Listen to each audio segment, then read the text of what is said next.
So I've been getting a lot of questions about fat loss, and specifically people that are in like that anywhere from like, I guess, 17 to like 13% body fat, and they're basically their fat progress is completely stopped. Like it's at a halt.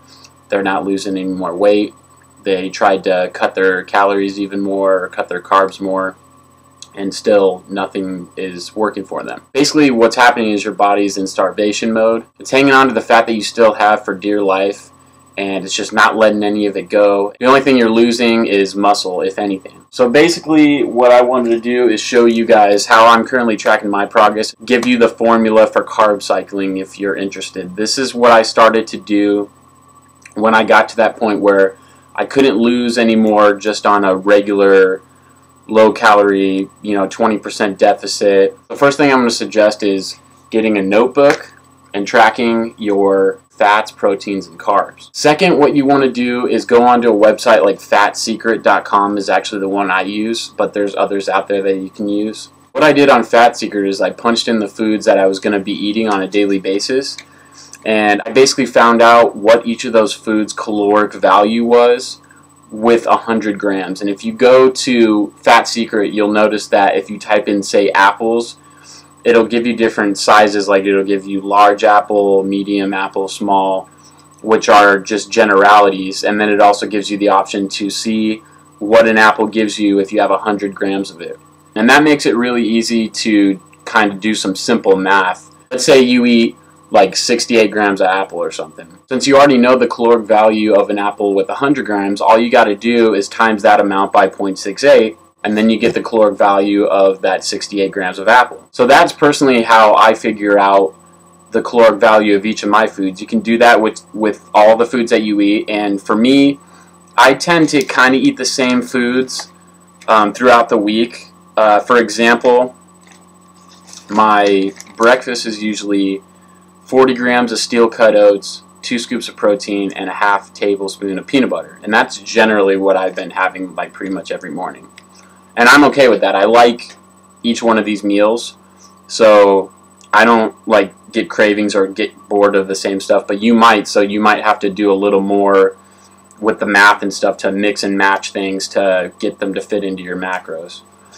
But that's for me. And an example of that is what I write down is, I before was writing down like the actual calories, but the calories are just made up of the fats, protein, and carbs.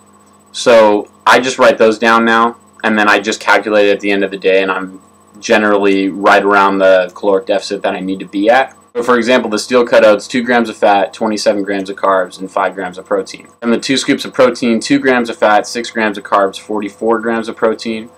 And the half tablespoon of peanut butter is 8 grams of fat, 3 grams of protein, 3 grams of carbs.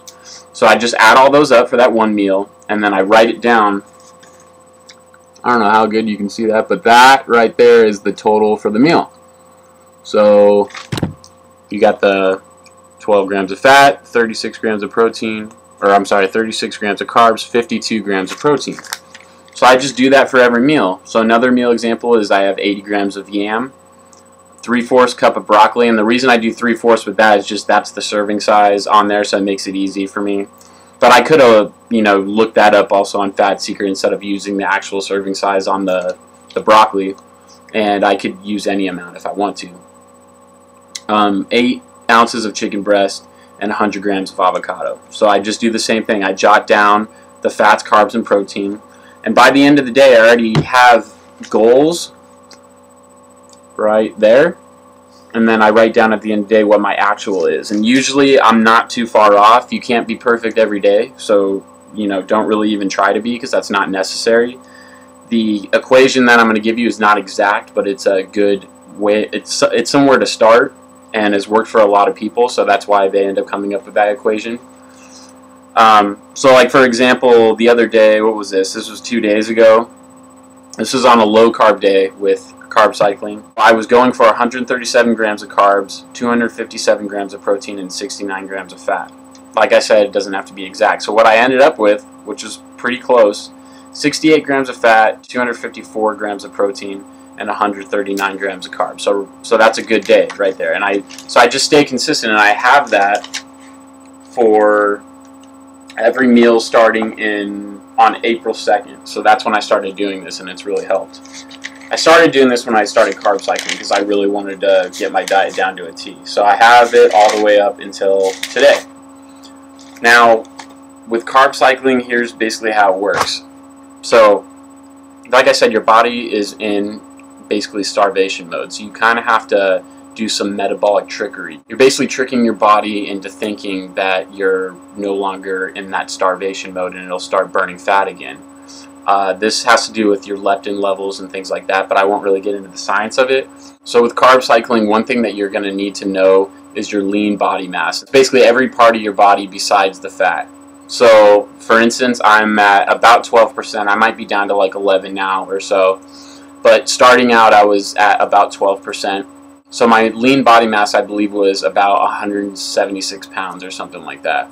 So this is what you do. When you find out your lean body mass, what you're going to do is take in 0.4 grams of fat per pound of lean body mass, 0.8 grams of carbs per pound of lean body mass, and then 1.5 grams per pound of lean body mass of protein. That's going to be on the low carb days, and for me it comes out to, like I said, 69 grams of fat, 137 grams of carbs, and 257 grams of protein.